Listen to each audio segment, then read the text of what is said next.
வேத பாடசாலை நிகழ்ச்சிக்கு உங்களை அன்புடன் அழைக்கிறோம்.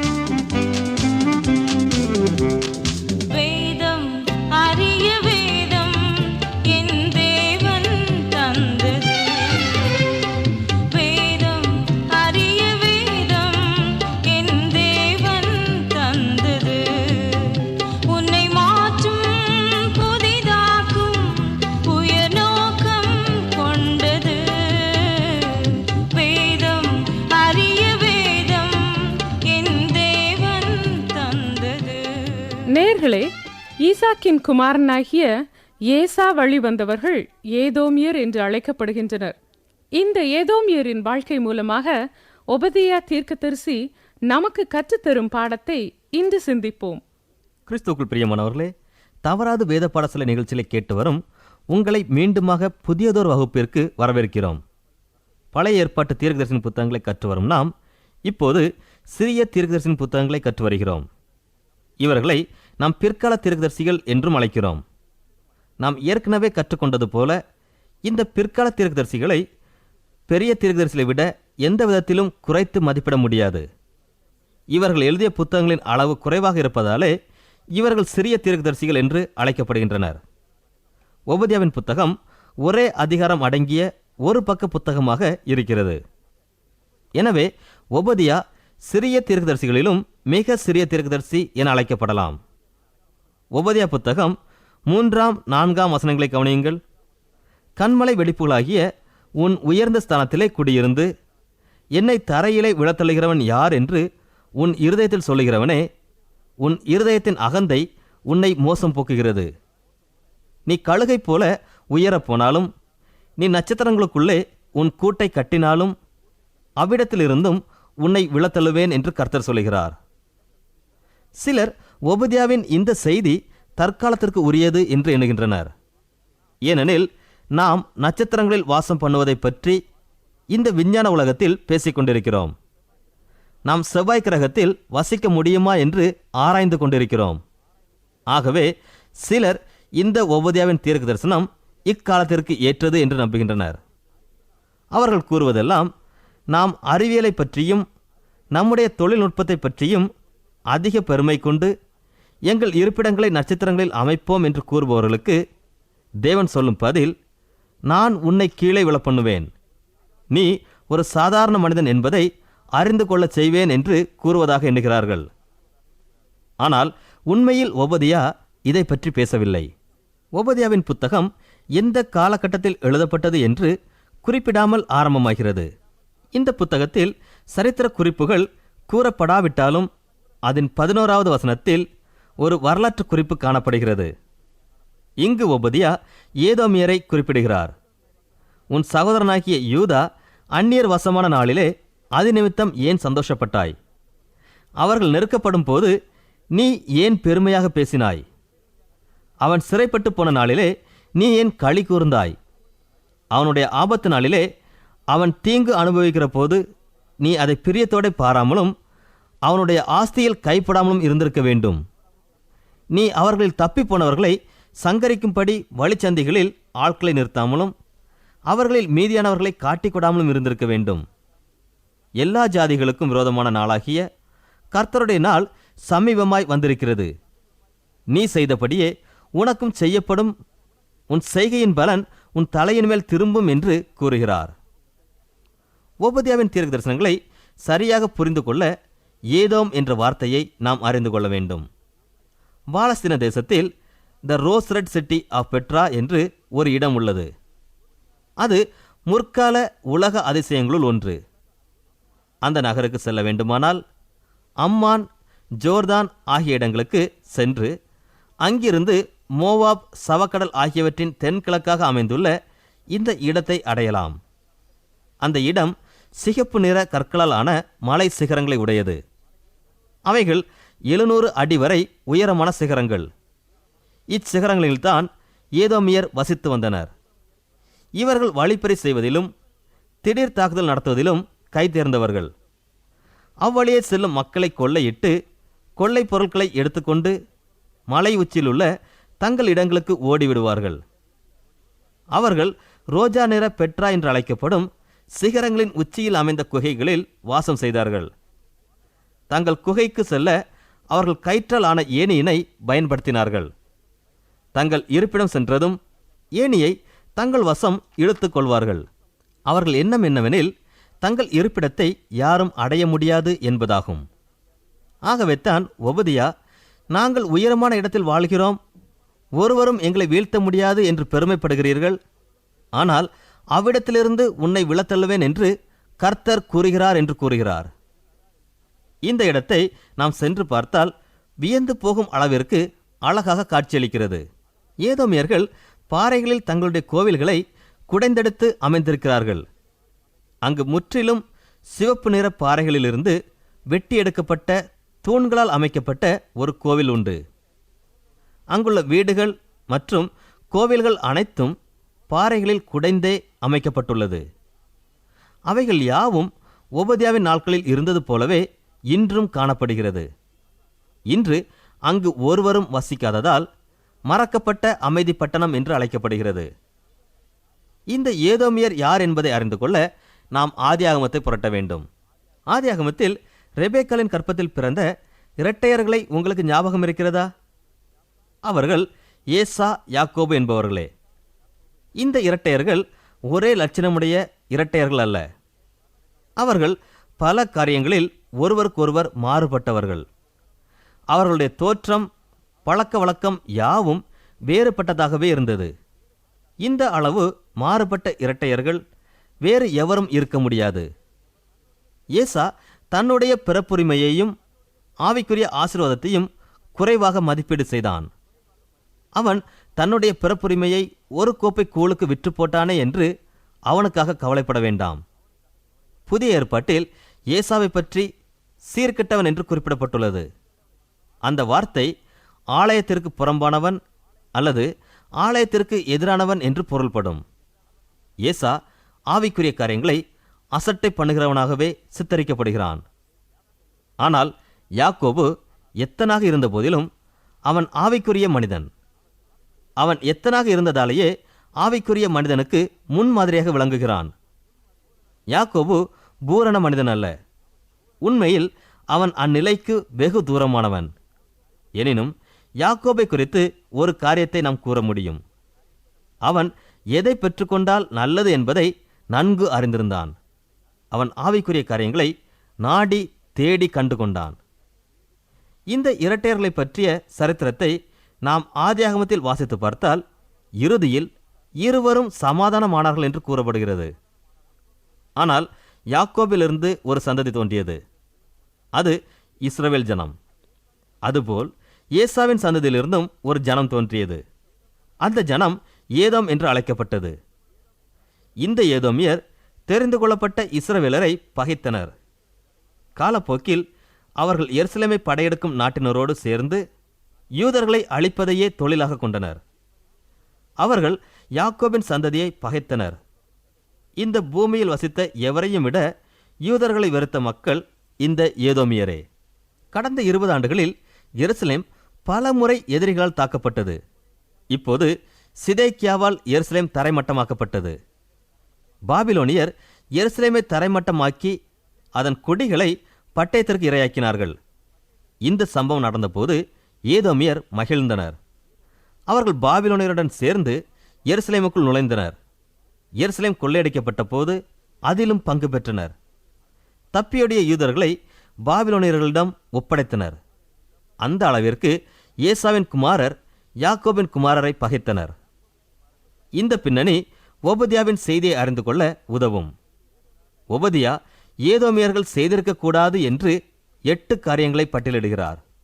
உங்கள் சகோதரர் சிறைப்பட்டு போகும்போது உங்கள் இருதயம் மேட்டிமை கொண்டிருக்கக்கூடாது. அவன் அழிக்கப்பட்டு போகும்போது நீங்கள் சந்தோஷப்பட்டிருக்கக்கூடாது. அவன் சிறுமைப்பட்ட போது பெருமை பாராட்டியிருக்கக்கூடாது. அவன் வீழ்ந்தபோது அவன் வாசல்களில் நீங்கள் பிரவேசித்திருக்கக்கூடாது. அவனுக்கு ஆபத்து நேரிட்ட காலத்தில் அவனை இகழ்ச்சியாக எண்ணிருக்கக்கூடாது. நீங்கள் பெருவழி சந்தைகளில் நின்று அவர்களை தப்பியோடினவர்களை பட்டயத்திற்கு இரையாக்கியிருக்கக்கூடாது.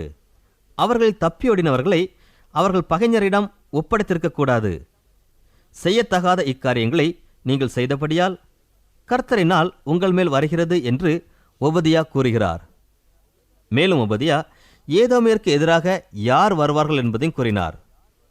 உன்னோடு உடன்படிக்கை செய்த மனிதரும் உன்னோடு சமாதானமாயிருந்த மனுஷரும் உனக்கு எதிராக வருவார்கள் என்று கூறினார். இவைகள் நிறைவேறியது. எருசலேமை கைப்பற்றிய 5 ஆண்டுகளுக்கு பின் பாபிலோனியர் ஏதோமுக்கு விரோதமாக சென்று அதை கைப்பற்றினார்கள். பாபிலோனியர்கள் ஏதோமியரை முற்றிலும் அழித்துவிடவில்லை. கிறிஸ்துவுக்கு முன் 163 வருடத்தில் மக்காபியர்கள் ஏதோமியரை முறியடித்தார்கள். அதன் பின் ரோமர்கள் ஏதோமியரை மேற்கொண்டனர். ஏதோமியர் யூதர்களை வெறுக்கிறார்கள் என்பதை அறிந்து யூதாவில் ஏதோமியன் ஒருவனை ராஜாவாக்கினார்கள். இவன்தான் ஏரோது ராஜா. இந்த ஏரோதுதான் குற்றமில்லாத பாலகர்களை கொன்றவன். இந்த ஏரோது ஒரு ஏதோமியன். பின்பு கிறிஸ்துவுக்கு பின் 70வது ஆண்டில் தீத்துராயன் எருசலேமை அழித்த பின் ஏதோமிற்கு சென்று அவர்களை முற்றிலுமாக அழித்தான். இப்போது நாம் பார்ப்பதெல்லாம் மலை சிகரங்களில் உள்ள சிகப்பு குகைகளே. அது மறக்கப்பட்டு போன அமைதி பட்டணமாக திகழ்கிறது. ஆக ஒபதியா ஏதோமை குறித்து கூறிய தீர்க்க தரிசனம் நிறைவேறியது. அன்பானவர்களே, ஒரே அதிகாரம் கொண்ட இந்த புத்தகம் நமக்கு கூறும் செய்தி என்ன? முதலாவது, இதன் செய்தி ரோமர் 8ஆம் அதிகாரம் 28ஆம் வசனத்தில் அடங்கியுள்ளது. அன்றியும் அவருடைய தீர்மானத்தின்படி அழைக்கப்பட்டவர்களாய் தேவனிடத்தில் அன்பு கூறுகிறவர்களுக்கு சகலமும் நன்மைக்கு ஏதுவாக நடக்கிறது. தேவனுடைய பிள்ளைகள் எளிதாக அவரை விட்டு விலகி சென்றுவிட முடியாது. நாம் தேவனுடைய பிள்ளைகள். நாம் எளிதாக அவரை விட்டு சென்றுவிட முடியாது. மற்றவர்கள் எப்படியும் செல்லலாம், எப்படியும் வாழலாம். அவர்களுக்கு ஒன்றும் நேரிடுவதில்லை. ஆனால் தேவனுடைய பிள்ளைகளுக்கு அப்படியல்ல.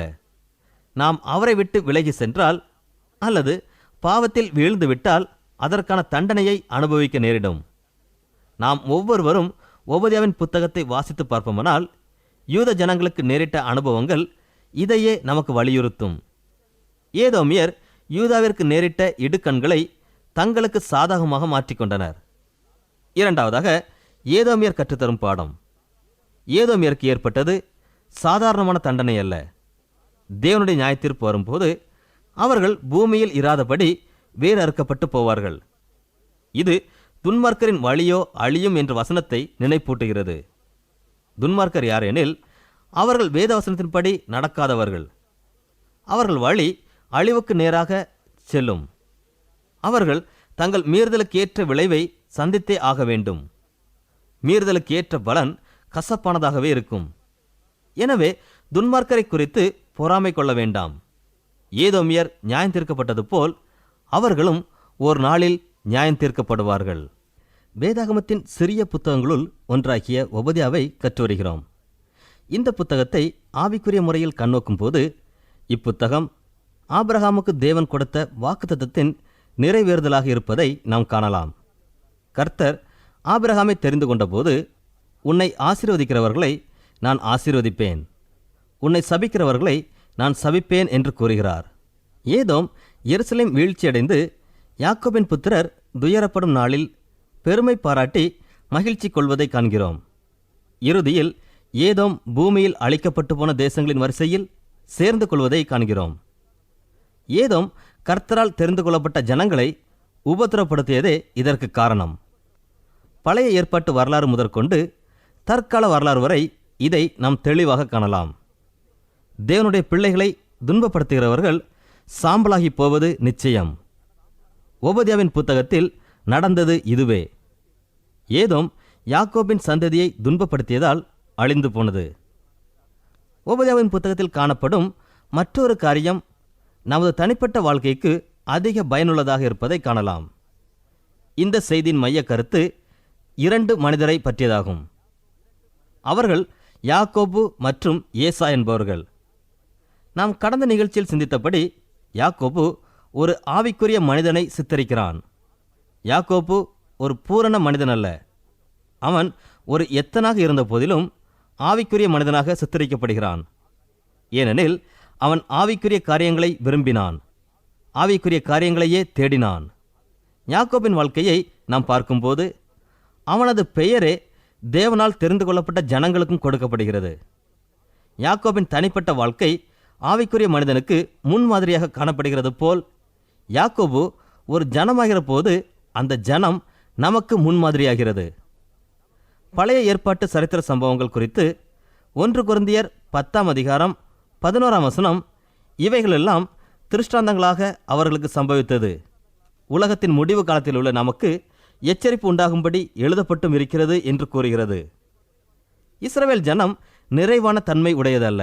எனினும் இஸ்ரவேல் நமக்கு முன்மாதிரியாகவும் எடுத்துக்காட்டாகவும் உள்ளது. இஸ்ரவேல் மக்கள் சுயாதீனத்தின் அடையாளமாக காணப்படுகிறார்கள். இவ்வாறு கூறுவதற்கு காரணம், அவர்கள் தெரிந்து கொள்ளப்பட்ட ஜனங்களாக இருந்தும் அந்நிலையில் தரித்திருக்க அவர்கள் விரும்பவில்லை. தேவன் அவர்களுக்கென்று திட்டமிட்ட எந்த காரியத்திலும் தங்களுக்கு பங்கு வேண்டாம் என்று அவர்கள் கர்த்தரிடமே கூறினார்கள். இவ்வாறு இஸ்ரவேல் நமக்கு மாதிரியாகவும் எச்சரிப்பாகவும் உள்ளது. ஏசாவின் சந்ததியாகிய ஏதோம் மூலமாகவும் நம் வாழ்க்கையில் சில காரியங்களை கற்றுக்கொள்ளலாம். ஏசா உலக மனிதனுக்கு அடையாளமாக இருக்கிறான். இன்றைய சூழ்நிலையில் ஏசா பணம், பொருள் இவற்றை மையமாக கொண்டுள்ள தற்கால மனிதனுக்கு அடையாளமாக இருப்பதை காணலாம். இந்த மனிதன் ஆவிக்குரிய காரியங்களை குறித்து கவலைப்படுவதே இல்லை. ஏசாவின் வாழ்க்கையை நீங்கள் கூர்ந்து கவனித்தால் அது எப்படிப்பட்ட வாழ்க்கை என்று கண்டு கொள்ள முடியும்.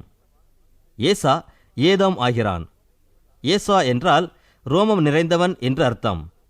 ஏதோம் என்றால் சிகப்பு என்று அர்த்தம். ஏதோம் என்ற பெயர் ஏசாவின் புத்திரருக்கு கொடுக்கப்படுகிறது. அதற்கு காரணம், ஏசா பிறப்பில் சிவந்த மேனியும் ரோமமும் உடையவனாக இருந்தான். ஏசாவின் புத்திரர் வாழ்ந்த பெட்ரா மலைப்பகுதி சிகப்பு நிற கற்களால் ஆனது. அதன் காரணமாகவே ஏசாவின் சந்ததியார் ஏதோம் என்று அழைக்கப்பட்டனர். யாக்கோபின் சந்ததியார் இஸ்ரவேல் என்றும் ஏசாவின் சந்ததியார் ஏதோம் என்றும் அழைக்கப்பட்டனர். ஒரு ஆவிக்குரிய மனிதனின் வாழ்க்கையை உற்று நோக்கினால் எதை கண்டுகொள்வோம்? ஆவிக்குரிய காரியங்களை தொடரும் போது அதனால் ஏற்படும் விளைவுகள் என்ன? இவைகளை நாம் புரிந்து கொள்ள வேண்டுமெனில் யாக்கோபு இஸ்ரவேலாக மாறும் வரை நடந்த நிகழ்ச்சிகளை தொடர்ந்து கவனிக்க வேண்டும்.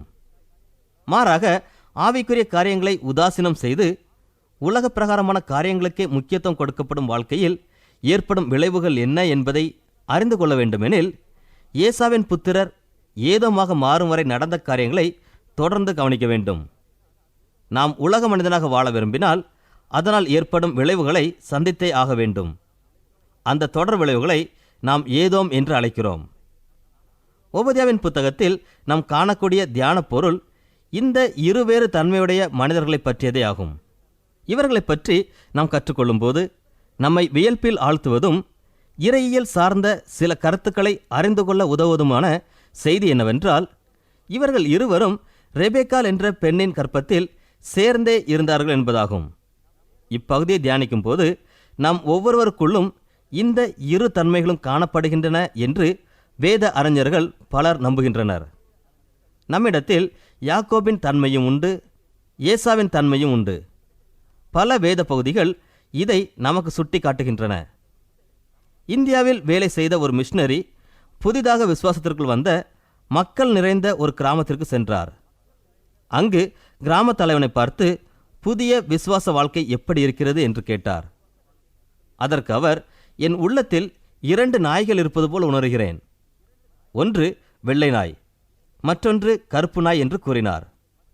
மிஷனரி அந்த மனிதனிடம் அதன் கருத்து என்ன என்று கேட்டபோது அவர் இந்த 2 நாய்களும் ஒன்றுக்கொன்று சண்டையிடுவதாக கூறினார். மிஷனரி அவரிடம் எது ஜெயிக்கிறது என்று கேட்டபோது, நான் சாப்பாடு கொடுக்கும் நாய்தான் என்றாராம்.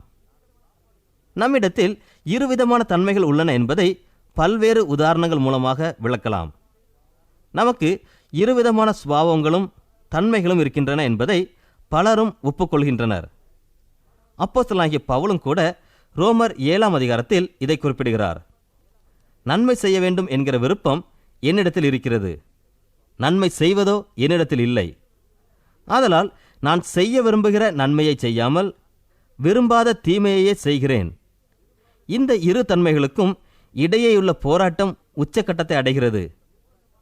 எனவே பவுல், நிர்பந்தமான மனுஷன் நான், இந்த மரண சரீரத்திலிருந்து யார் என்னை விடுதலையாக்குவார் என்று அங்கலாய்க்கிறார். அவர் உள்ளத்தில் உள்ள அக்கேள்விக்கான பதில் இவ்விதமாக அமைகிறது. இயேசு கிறிஸ்துவின் மூலமாக தேவன் என்னை இப்போராட்டத்திலிருந்து விடுவிக்கிறார் என்கிறார். நம் எல்லாரிடமும் ஆவிக்குரிய அருமையான தன்மைகளும் உண்டு. அதே நேரத்தில் ஏசாவில் காணப்பட்ட தன்மைகளும் இருக்கிறது. இந்த இருவேறு தன்மைகளும் நம் உள்ளத்தில் வாசம் செய்கிறது. ஆனால் நாம் யாக்கோபின் தன்மைகளை வளர்த்துக்கொள்ள விரும்புகிறோமா அல்லது ஏசாவின் தன்மைகளை வளர்த்துக்கொள்ள விரும்புகிறோமா என்பதுதான் கேள்வி. நாம் யாக்கோபின் சரித்திரத்தையும் ஏசாவின் சரித்திரத்தையும் நன்கு கற்று யாக்கோபு எப்படி இஸ்ரவேல் ஆனான் என்பதையும் ஏசா எப்படி ஏதோம் ஆனான் என்பதையும் அறிந்து கொள்ள வேண்டும். யாக்கோபு இரவு முழுவதும் தேவனோடு போராடி அவரை மேற்கொள்ளக்கூடிய மிக அருமையான அனுபவத்தை பெற்றான். அப்போராட்டத்தின் முதல் தாக்குதல் தேவனிடமிருந்து வருகிறது. ஆனால் முடிவில் யாக்கோபு தாக்குவனாக காணப்படுகிறான். யாக்கோபு, நீர் என்னை ஆசீர்வதித்தால் ஒழிய உம்மை போகவிடேன் என்று விடாப்பிடியாக கதறுவதிலிருந்து இதை நாம் அறிகிறோம். அதன் பின் தேவன் அவனை ஆசீர்வதித்தார். தேவன் யாக்கோபு சில காரியங்களை உணர்ந்து கொள்ளும்படி செய்தார். உன் பெயர் என்ன என்று கேட்டபோது யாக்கோபு என்று பதிலளித்தான். அதற்கு அவர், நீ யாக்கோபு என்று அழைக்கப்படாமல் இஸ்ரவேல் என்று அழைக்கப்படுவாய் என்றார். அதன் பொருள் போராடுபவன் என்பதாகும். நீ தேவனோடும் மனிதனோடும் போராடி மேற்கொண்டாயே என்றார். இது யாக்கோபின் விசுவாச வாழ்க்கையில் மிக முக்கியமானதாகும். ஏசாவின் அனுபவம் யாக்கோபின் அனுபவத்திற்கு நேர் எதிரானது. யாக்கோபின் சரித்திரம், தேவனே, நீர் என்னை மேற்கொள்ள விரும்புகிறேன். நீரே என் ஆண்டவரும் என் தேவனுமாயிருக்கிறீர். என்னிலுள்ள ஏசாவின் தன்மைகளை மேற்கொள்ள நீரே உதவி செய்யும் என்று ஜெபிக்க தூண்டுகிறது. சில சமயங்களில் தேவன் நம்மை யாப்போக்கு என்ற இடத்திற்கு யாக்கோபை அழைத்து சென்றது போல் நம்மையும் அழைத்துச் செல்ல வேண்டியதிருக்கும். யாப்போக்கில் யாக்கோபு முடமாக்கப்பட்டு கடைசியில் முடிசூட்டப்பட்டான். நம்மில் பலரிடம் ஏசாவின் தன்மைகள் அதிகமாக காணப்படுகிறது. குறிப்பாக நமது நோக்கங்கள் ஏசாவின் தன்மையை பிரதிபலிக்கின்றன என்ற போதிலும் நம்மில் யாக்கோபின் தன்மைகளும் ஏராளம் உண்டு. நம்முடைய உள்ளான மனிதனில் இவ்விரு தன்மைகளுமே காணப்படுகின்றன. இந்த போராட்டத்தில் நாம் எவ்வாறு ஜெயம் கொள்வோம்? இதற்காகவே தேவன் நம்மை நம்முடைய சொந்த யாப்போக்குக்கு அழைத்துச் செல்ல வேண்டியதுள்ளது. அங்கு நாம் முடி சூட்டப்படுவதற்காக முடமாக்கப்படவும் வேண்டியதிருக்கும். அவ்விதமாக தேவன் செய்யும்போது யாக்கோபு பெற்ற ஆசீர்வாதத்தை நாமும் பெற்றுக்கொள்ள முடியும். அது ஏசா பெற்ற தேவ கோபாக்கினைக்கு நேர்மாறானது. இன்றோ நாளையோ நாம் நம்முடைய செயலுக்கான பிரதிபலனை சந்தித்தே ஆக வேண்டும். அன்பானவர்களே, ஓபதியாவின் புத்தகத்தில் கூறப்பட்டுள்ள செய்தியின் உட்கருத்தை சரியான முறையில் புரிந்து கொள்ள ஏசா, யாக்கோபு என்ற இருவருடைய வாழ்க்கை வரலாறு மிக அவசியமாகிறது. ஏசா தன்னுடைய பிறப்புரிமையை ஒரு கோப்பை கூழுக்காக விற்று போட்டான். அது ஏசாவின் பாவம் என்று அழைக்கப்படுகிறது. இன்று அநேக இளைஞர்கள் தங்களுடைய வாழ்க்கையில் தேவனுடைய திட்டம் நிறைவேற்றப்படுகின்ற வேளையில் அதை சரியாக அறிந்து கொள்ள முடியாமல் வேறு திசைக்கு சென்று விடுவதை நாம் காண்கிறோம். ஆதியாகமத்தில் கூறப்பட்டுள்ள யாக்கோபு, ஏசா என்பவர்களின் வாழ்க்கை பற்றிய உவமானம் வெளிப்படையாக உள்ளது. ஓபதியா இந்த இருவரின் வாழ்க்கையிலும் காணப்படும் உவமானத்தை அவர்கள் இரு ஜனங்களாக தேசமாக மாறுவதை குறிப்பிட்டு அந்த இரு ஜனங்களுக்கும் நேரிட உள்ள நியாய தீர்ப்பையும் கூறுகிறார். ஏசாவின் பாவத்தினால் ஏற்பட்ட விளைவு ஏதோமில் முடிந்தது என்று ஓபதியா கூறுகிறார். யாக்கோபை போல் ஜீவிப்பதால் ஏற்படும் விளைவுகள் என்ன? ஒருவேளை நாம் யாக்கோபை போல எத்தனாக காணப்படலாம். ஆனால் விடாப்பிடியாக ஆவிக்குரிய காரியங்களை தேடுவோமானால் நாமும் இஸ்ரவேலாக மாற்றப்படுவோம். இஸ்ரவேல் தெரிந்து கொள்ளப்பட்ட ஜனம். அது தேவனை மகிமைப்படுத்தும் ஜனம். ஒருவேளை இன்று நாம் காணும் இஸ்ரவேல் ஆவிக்குரிய வாழ்க்கையில் தேவன் விரும்பும் வண்ணம் இல்லாவிட்டாலும் ஒரு நாளிலே அது மீட்கப்படும் என்று வேதாகமம் கூறுகிறது. எனவே யாக்கோபு, ஏசா பற்றிய உவமானத்தின் கடைசி நிறைவேறுதல் இஸ்ரவேலின் ஆவிக்குரிய மீட்பின் நாளிலே நடைபெறும். தீர்க்கதரிசிகள் கூறியுள்ளபடி புதிய எருசலேம் உருவாக்கப்பட்டு இஸ்ரவேல் மீட்கப்படுவதே இந்த உவமானத்தின் முக்கிய பகுதியாகும். அதுவே ஓபதியா தீர்க்கதரிசனம் மூலமாக தேவன் நமக்கு கொடுக்க இருக்கும் தீர்க்க தரிசன நிறைவேறுதலாகும். அன்பர்களே, யாக்கோபு எத்தனாக காணப்பட்டாலும் விடாப்பிடியாக ஆவிக்குரிய காரியங்களை தேடி தேவனுடைய ஆசீர்வாதத்தை பெற்றுக்கொண்டான் என்று கற்றுக்கொண்டோம். ஆவிக்குரிய ஆசீர்வாதங்களை பெற்றுக்கொள்ள இன்று நீங்கள் எடுக்கும் தீர்மானங்களை எங்களுக்கு எழுதி தெரியப்படுத்துங்கள். உங்களுக்காக ஜெபிக்க ஆயத்தமாக இருக்கிறோம். எங்கள் முகவரி: வேத பாடசாலை, விஸ்வவாணி, தபால் பெட்டி எண் 34, திருநெல்வேலி 2, தமிழ்நாடு. மீண்டும் கூறுகிறோம்: வேத பாடசாலை, விஸ்வவாணி, தபால் பெட்டி எண் 34, திருநெல்வேலி 2, தமிழ்நாடு.